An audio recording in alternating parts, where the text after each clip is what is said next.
Well, good morning again, Celebration Spiritual Center. How are you? How are you feeling? How are you being? So good to be here with all of you.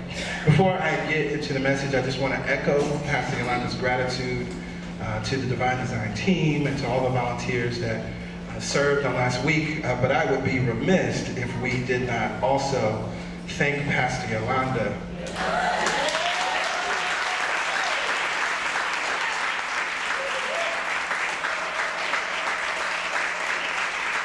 Thank you, Pastor Yolanda. Thank you for having the vision. Thank you for holding the vision. Thank you for birthing the vision.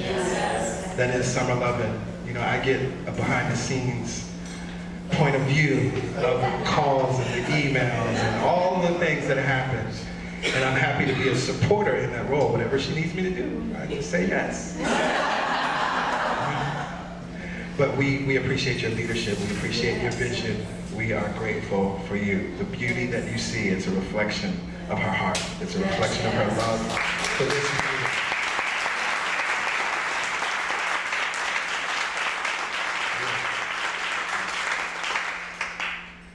So we are in the superhero's journey, and we have taken a journey so far. We started in week 1 with Think Like a Hero, looking at Captain America, aka Steve Rogers.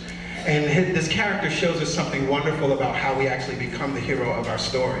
It's not by necessarily showing that we're strong or better or bigger or badder than someone else, but he possessed the character and the mindset of a hero. He showed that the thinking that's necessary to become a great hero, and it was out of him demonstrating that then he was chosen to become a super soldier. And so we can look at his life and look at our own lives and recognize that when we want to become heroes in our story, when we want to conquer something in our lives, we have to first develop the mindset of a hero. And I outlined some of the ways that we need to think in order to do that. The message is on YouTube. You can go back and check it out.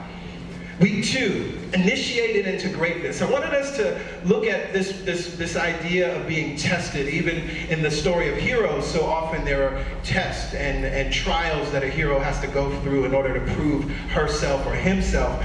But there's a wonderful word that Joseph Campbell uses in talking about the hero's journey, that Act 1 is the departure, Act 2 is initiation, and Act 3 is the return. And initiation, I love that word, because to be initiated into something means that you're being introduced. It means that you're starting or beginning something again. And so when we are in that stage of the departure that's called the belly of the whale, where everything has seemingly gone wrong and you do not understand your life as you knew it anymore, what's happening is you're being initiated into greatness. Last week, Wakanda Forever. I shared that for me, my favorite character in the Black Panther is Wakanda. It's the character that never utters a word, but it's central to everything that really happens in the story.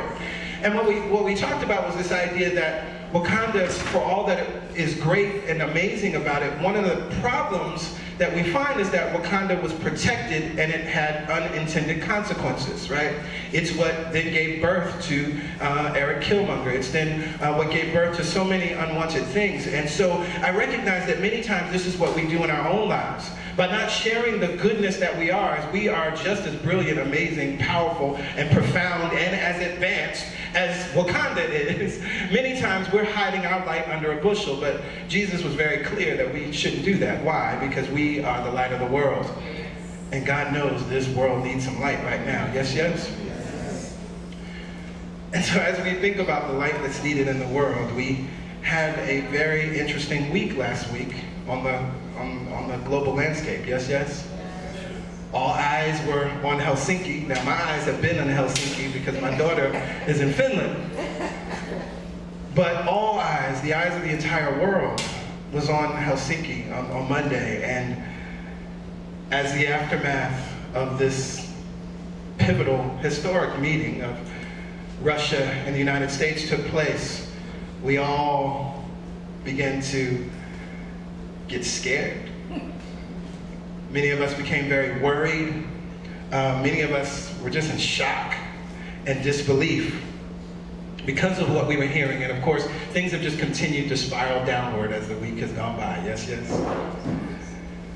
And when we look at what's happening, when we consider the long-term impact of what took place on Monday. Many of us are saying that this presidency, which we know, it's headed towards a disastrous and pretty much dreadful end. Many of us are feeling like the very destiny of the United States and even our democracy is now at stake as a result of not just the election of 45, but all of the decisions that have been made in the name of the United States, and now being very clear that he sits in the back pocket of Russia.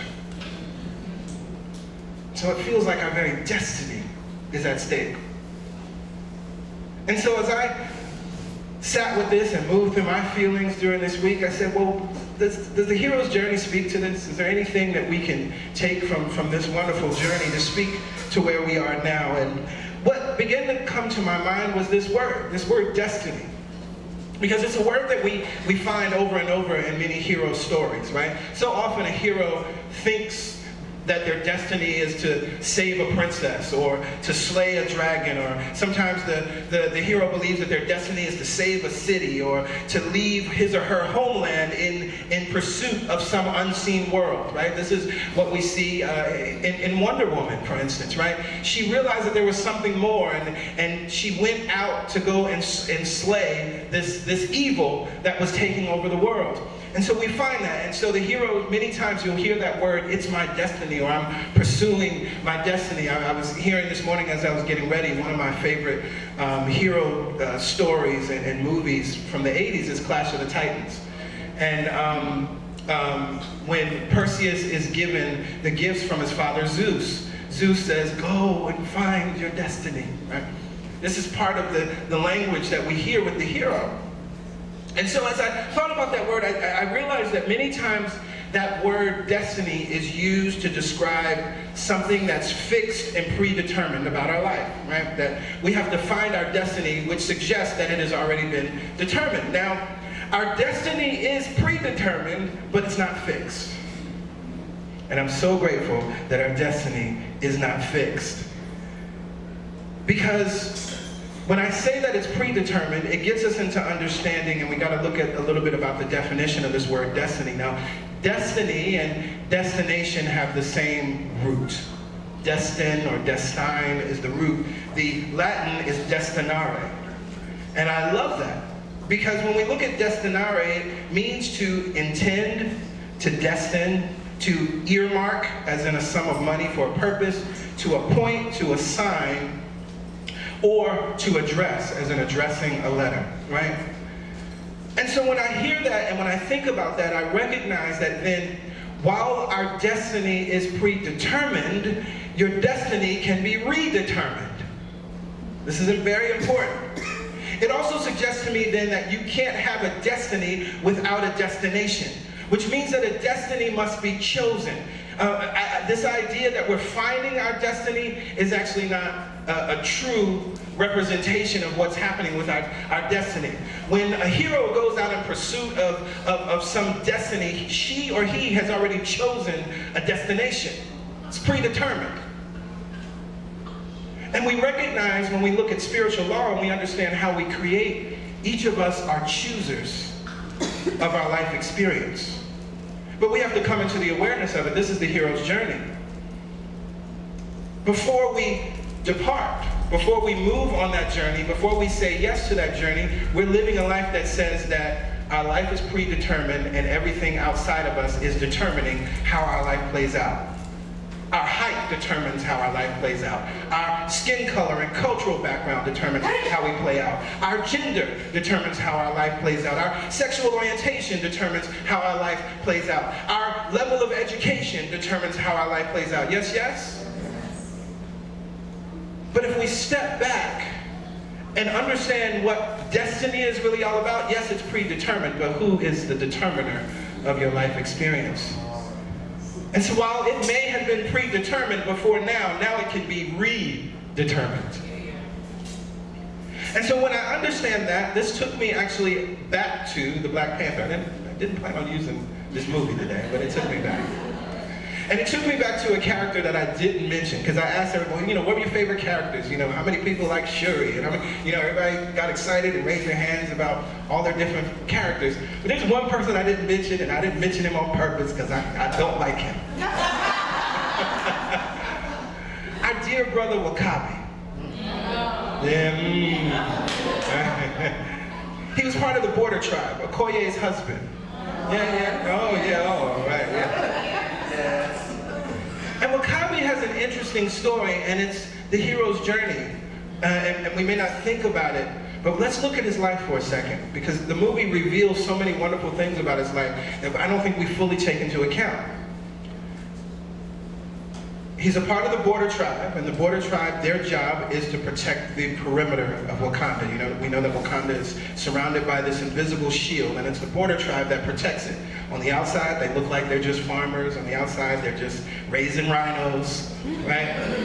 But we actually know that there's something more powerful going on, right?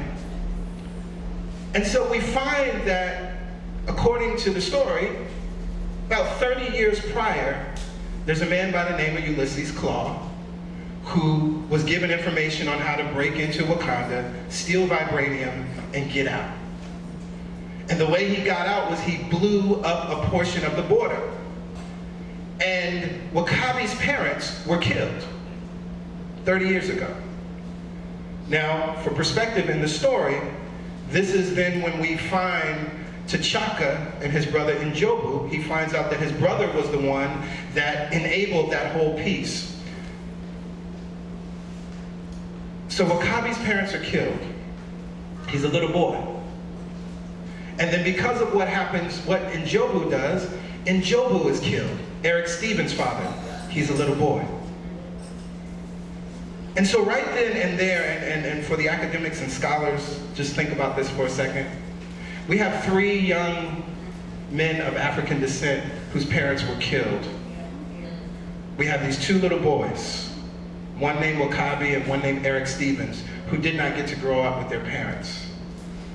And we're already seeing a trajectory because we see what happens with their life as they move on because no one intervened, right? This was part of the issue. T'Chaka had intervened to take those boys in. Maybe their lives would have played out a little differently.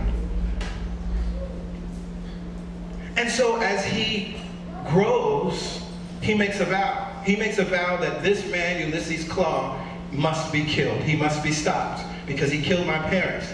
And because of that vow, it's interesting, it's just like Eric Stevens, he becomes great. He becomes the leader of his tribe. He now has a seat on the council with all of the other tribe leaders to now make sure that something happens. But as he's on the council, he's upset. He's upset with King T'Chaka because King T'Chaka, after 30 years, still has not stopped this guy, Ulysses Claw, who was responsible for stealing vibranium and killing his parents. He's pissed. And he can't wait for a new king to arrive, and he's happy because his best friend, T'Challa, is now becoming the king. So it's like, all right, we're gonna get this thing in now because my best friend is in charge, and he loves me and I love him. So we're gonna be able to do some things together, and beautifully as the story unfolds, an opportunity shows up. An opportunity shows up is one of the greatest scenes ever, right? When they go to try to get the vibranium from Claw. But unfortunately, they're unable to apprehend him. And because they're unable to apprehend him, Wakabi ultimately forms what my father would call a negative spiritual alliance. And a negative spiritual alliance is something, as my father defines it, 2 ways. First, a negative spiritual alliance is something where you align with someone based on mutual disdain. Or that alliance is built on or fueled by hate or the need for vengeance. And so it makes sense then that in the story, who's the person that brings Eric Stevens, aka Killmonger, into the palace? Wakabi, right? Because he had formed this negative spiritual alliance. But the other thing that happens when we form negative spiritual alliances, what does he do? He abandoned the tradition of Wakanda, He abandoned his loyalty to Wakanda, and he also abandoned his reason, his sense of reason, and placed his full support behind Killmonger. And as I began to think about the character of W'Kabi, I began to think about how things have played out in this country over the last year and a half. Because I recognize that many people, unfortunately, that voted for Donald Trump are like W'Kabi. There's a subset of people that they felt disenfranchised. They felt unheard. They felt that the government wasn't listening to them, and they were fooled into thinking that this person, oh, he just says what he means, and so, you know, he will speak truth to power, if you will. But they were fooled, so they formed a negative spiritual alliance. And negative spiritual alliances always play out a certain way, and so even as Eric Stevens seemingly successfully challenges T'Challa and kills T'Challa, we're led to believe, and becomes the king, we're seeing him do things that are completely out of tradition. He kills the spiritual leaders, destroys spirituality, connection to source. Let's just see that right in the narrative. Right? He burned all of the herbs, killing the connection to source. We can see, of course, in our own country in the same way. There is no connection to loving kindness. There's no connection to the connection that we all possess as human beings on this planet, right? There's lots of othering, there's lots of separation, there's lots of divisiveness. That's an affront, or really just different than who and what source or God is. And so we recognize that many people then have given their blind allegiance to Trump.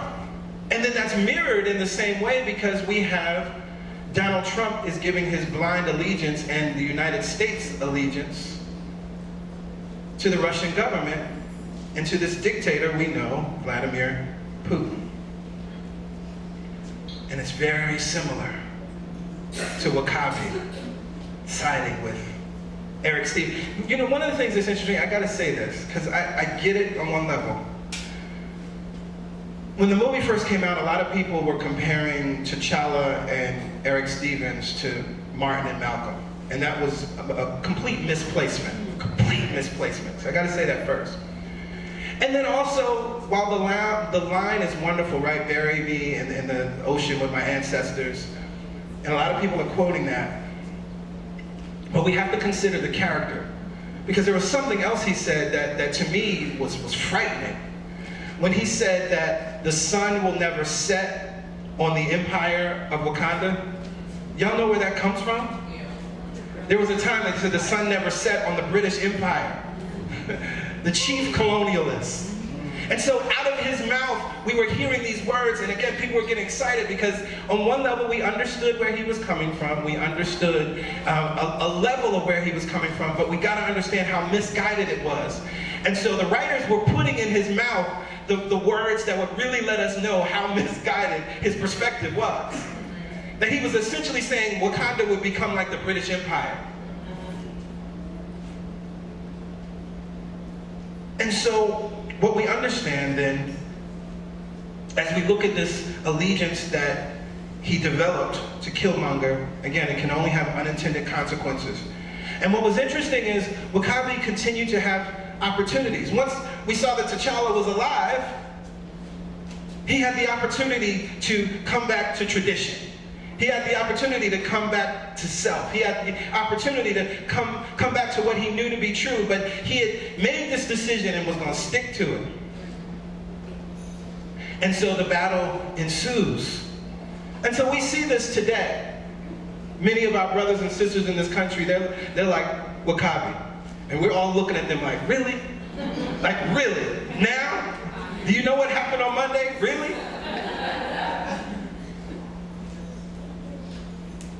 But there's an interesting thing about how this works. Because, as I said, we talk about destiny and we talk about predetermination and redetermination. In truth, W'Kabi and Eric Stevens, aka Killmonger, their destiny initially was predetermined. They didn't choose for their parents to be killed. They were both little boys. Their destiny sent them on a path that was fueled by hatred. They made a choice. It was fueled by vengeance. Their destiny put them on a path that was short-sighted, and their destiny made them abandon what was sacred and holy. But at every point in the story, there was an opportunity to redetermine their destiny. So the first teaching moment for all of us is, yeah, you made some mistakes. Yeah, you may not have done what you thought you should have done. Yeah, things didn't work out the way that you wanted them to work out, and you want to beat yourself up. You want to be in guilt. You want to be in shame. You want to beat yourself up. But from this place, right here and right now, you can redetermine your destiny. If you don't make a new choice, the path is clear. It's predetermined. You're going to go into that realm of destruction, if you will, or something that's unwanted. And so we saw that in Wakabi, and it took a lot, but finally, thank God, we have that wonderful scene with him and Okoye. And he finally drops his weapon. The goddess shows up again. Thank God for the goddess. Thank God for the goddess. Right? And he drops his weapon, and we go further, and if you go and see Infinity War, the Avengers movie, we see everybody's working together again, right? And the border tribe is showing up. It's beautiful. And so this represents the opportunity for redemption and forgiveness. The same offering was made to Killmonger, but he was so deep into his story. He was so hurt. Because that's all that was. When I first saw the movie, I actually criticized Michael B. Jordan's performance. But I recognized what I was missing. I was missing that this character was simply a hurt little boy. And I invite you to watch the movie from that perspective. When you see that he was a little boy that was crushed, that was hurt. We don't get any information about his mother. We don't know what happened. And although he excelled on the exterior, I mean, they said he went to MIT and they did all these wonderful things, he was this hurt little boy that really needed L-O-V-E. But he couldn't receive that. That's why he wanted to be buried in the ocean. Not because he was so woke and so profound. It's because he didn't know how to receive love. Even in that moment, when his first cousin was trying to give him that love, his blood family was trying to give him that love, he couldn't receive it. There's another teaching moment for us. You gotta have your heart open to be able to receive that love. Because the truth is, there is no mistake you can make that is not covered by love. We read in the Bible, we read in Scripture, Jesus says it, perfect love casts out all fear. There's no fear in love.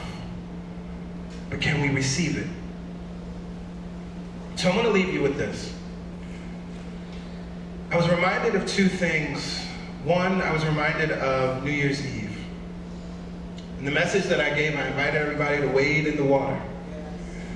And what I said on New Year's Eve, I said there are things that are going to happen in this year, in 2018, that are going to knock us off our socks, socially, politically. I said that when the truth is truly revealed and it's starting to trickle out, it's going to blow our minds. We won't be able to really handle it. And many people really will crack up. And when I talked about wading in the water, is this idea that for those of us who have these tools, for those of us that understand the power of forgiveness, for those of us that have moved through certain challenges, we need to wade in the water with our brothers and sisters, because they're going to feel like they're drowning, and we're going to get to teach them that there's a way to move and operate in this water where you can thrive and survive, and we all get to the other side together. But I also offered a message just after the election: keep your heart open. Those were the words that came to me as I was in dismay and disbelief, and I got down on the yoga mat, and the first words I heard was, keep your heart open. I said, thank you, Source. Because this is the other stage that's necessary for us collectively as a country and even globally. Because we're going to need to move through a period of healing and reconciliation when we really see how deeply our electoral system is being and was affected. When we really see how the presidency was hijacked.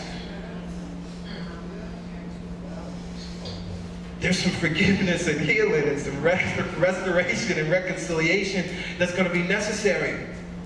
And we are the leaders of that movement. That's why y'all are here. That's why you all have been doing your personal work, your individual work, so that we can collectively help our brothers and sisters who are like Wakabi and got caught up there in some foolishness. But we can understand it because Wakabi, he lost his parents. His parents were killed 30 years ago. He was a little boy. We can understand he's like Eric Stevens, Killmonger, whose father was killed and he found his father dead in the apartment. And so we get to be the light of the world. We also then recognize that we get to choose the destiny of the United States of America. Yes, the United States is on a predetermined path right now, but are you willing to redetermine the path of your country? This is the opportunity to really embody this idea of we the people. What are we choosing? Who are we choosing? How are we choosing to live? Are we choosing to live according to the truth that no human is illegal? Are we choosing to live according to the truth that Black Lives Matter? Are we choosing to live through the truth that we are all equal? Are we willing to live according to this truth? To celebrate and affirm all women's right to choose? Are we willing to live according to this truth that love is love is love is love is love is love is love? We get to determine the destiny.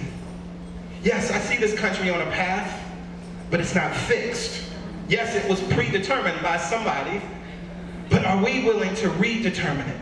To choose the destiny for our country that will benefit not only us in this lifetime, but will benefit our children and our grandchildren and our great-grandchildren and our great-great-grandchildren and future generations that may never know our name, but will know that there was a people that existed in 2018, 2019, and 2020 that made a new decision about this country, that said never again will we allow this thing to happen, because we recognize that the predetermined destiny is not the whole end of the story, but we are the choosers of the story. And we choose the destiny for this country. We know and we believe that our country will live up to its highest ideals. We know and believe that this country will live up to the highest ideals of the Declaration of Independence and the Constitution. We know and believe that our ancestors who paid the tax of slavery did not do that for us to live in the way that we're living today.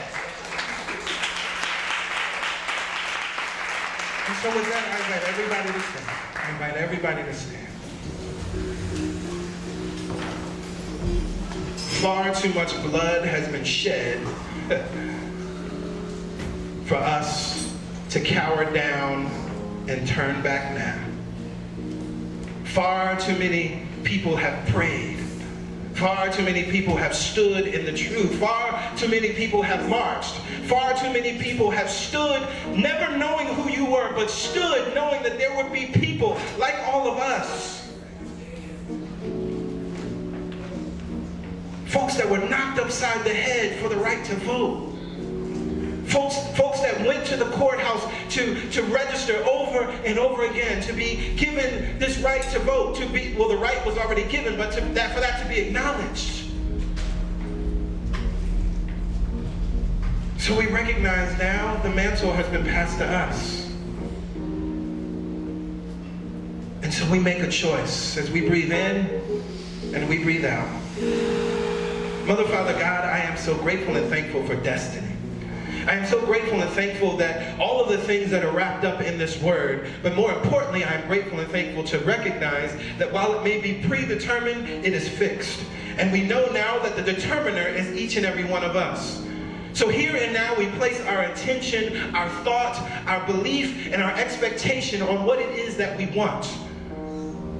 We recognize that we desire a just world. We recognize that we desire a harmonious world. We recognize we desire equality. We recognize that we desire all people to be acknowledged and affirmed for who and what they are, the children of the Most High God. And we recognize that as we do that, we then determine and choose in the voting booth. We recognize that as we do that, if we need to march, we will march. We recognize that if we need to protest, we will protest. All in the name of love. All in the name of this destiny that we are determining. clear about where we are going, clear about what the end goal is, clear about what it looks like, clear about what it feels like, clear about what it sounds like, clear about the ways that we operate in the world, clear about what it looks and feels like to have health care for all, clear of what it looks and feels like that no child is hungry, clear and knowing what it feels like that our beautiful brothers and sisters that are seeking to come into this country are able to come into this country through a process that is loving and that is heartening and that is heartfelt. We know this to be true.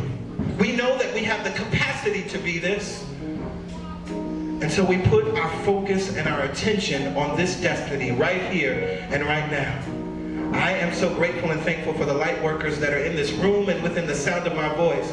I am so grateful and thankful for each and every one of you who have moved through processes in your own life and have moved through challenges and situations in your own life to know how to deal with and how to mentor and how to speak a word to our brothers and sisters who may be confused in this moment.